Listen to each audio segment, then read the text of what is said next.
Dembélé won the Ballon d'Or.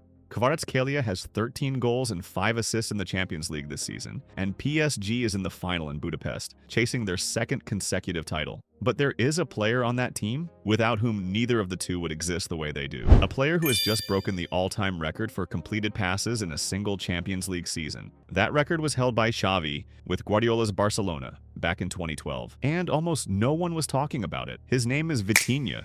26 years old, a Portuguese midfielder. This season, he has completed 1,448 passes in the Champions League, the highest record for any player in a single edition since data has existed. To put this into context, Xavi completed 1,299 passes in the 2011-2012 season, with a Barcelona team that dominated Europe with an accuracy of 93.63%. Vitinha left him behind, and he did it while being the midfielder for a team where Dembélé wins the Ballon d'Or and Kvaratskhelia shatters goal-scoring records. This is not a minor stat.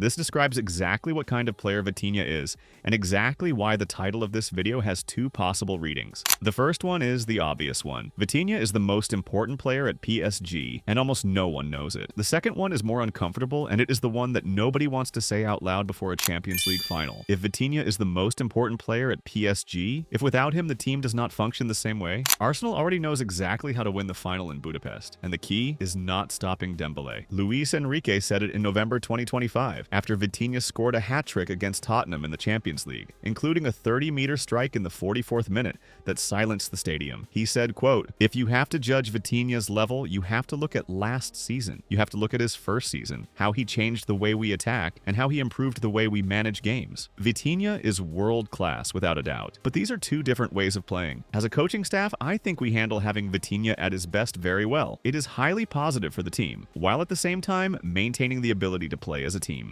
End quote. That phrase, the ability to play as a team, is not just coaching rhetoric. It is the most precise description of what Vitinha does, something that no statistic can fully capture. To understand why, you have to understand the exact mechanism, not the numbers, the mechanism. Vitinha is not a midfielder who accelerates the game by running faster, but by thinking ahead. His reading of the match tempo allows him to alternate between phases of progression and moments of pause that stabilize PSG's play. When PSG has the ball, which is almost always, Vitinha decides which direction it goes, when to accelerate towards Dembélé, when to slow down and reorganize, when to switch sides and open up the pitch for Kvaratskhelia, and when to filter that vertical pass that no other midfielder on the team can see. In moments when the match tends toward chaos, Vitinha brings rationality, judgment, and offensive stability.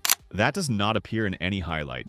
It doesn't have a name in most tactical reviews, and it is exactly the reason why the world underestimates Vitinha, because they measure him with a metric that never captures the most valuable part of his game. Look at what happens when Vitinha is not performing well. Not when he is injured, but when he simply has a difficult night. When the opponent presses him well, and he cannot find the space to receive and distribute comfortably, the team loses its fluidity. The attacks do not reach the final third with the clean progression that usually defines them. Dembélé receives the ball in worse positions, Kvaratskhelia has to create more than he should, and the play becomes more direct and predictable. When Fabian Ruiz or João Neves were absent this season, Vitinha was rarely missing. His only absences totaled 10 days in the entire season. Luis Enrique would have preferred to give him more rest, but PSG simply could not play without him. That is not a squad management statistic. It is the confirmation that when the coach has to choose who rests and who plays, Vitinha is always the last one out. And here is the stat that turns all of this into something more than just a midfield analysis. This season in Ligue 1, Vitinha leads PSG in assists with 7, above Dembélé with 6, and above Kvaratskhelia with 4. The player who directly creates the most goals for his teammates is not the Ballon d'Or winner. It is not the Georgian star. It is the midfielder that most neutral fans wouldn't even know how to describe tactically. In the Champions League this season, he has completed 1,448 passes, the all-time record in the competition, with an accuracy above 90%. And he did it while pressing, while recovering balls, while executing all of the team's offensive set pieces with a precision that generates positional advantages for the receiver on every corner, every wide free kick, every indirect set piece. A midfielder who leads in assists, breaks Xavi's passing record, and executes every set piece in silence, while Dembélé lifts the Ballon d'Or.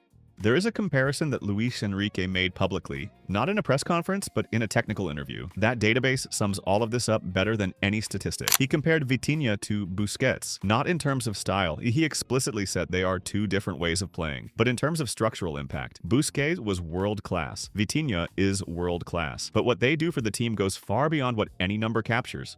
Busquets was not the most brilliant player of that Barcelona team. Messi was, Iniesta was, Xavi was. But without Busquets, none of the three functioned the same way. Without Busquets, that Barcelona wasn't that Barcelona. Vitinha does the exact same thing for this PSG, and Luis Enrique knows it. That is why he never takes him off. That is why he played him 2,008 minutes in the Champions League when he would have preferred to give him more rest. That is why when he talks about Vitinha, he doesn't talk about goals or assists. He talks about how he changed the way the team attacks and manages matches. Now comes the part that Arsenal has been studying for weeks, and that no one is saying out loud. Last season, in the Champions League semifinals, Arsenal had PSG against the ropes during the first 15 minutes at the Parc des Princes. Vitinha and João Neves found themselves boxed in, narrowing spaces deep near their defenders. Arsenal organized themselves around the passing and driving of Odegaard, with Thomas Partey pushing the pressing line up to the final third of the pitch. During those 15 minutes, PSG was not PSG. They were a team with no control over the game, no rhythm, without the fluidity that makes them different. Donnarumma had to make 2 decisive saves before the 15-minute mark. The team survived because of their goalkeeper, not because of their system. Then Vitinha found space. Then the game reorganized. Then PSG became PSG again and won 2-1. But those 15 minutes said something that no tactical analysis had captured so clearly. When the opponent presses high and denies Vitinha time to receive the ball,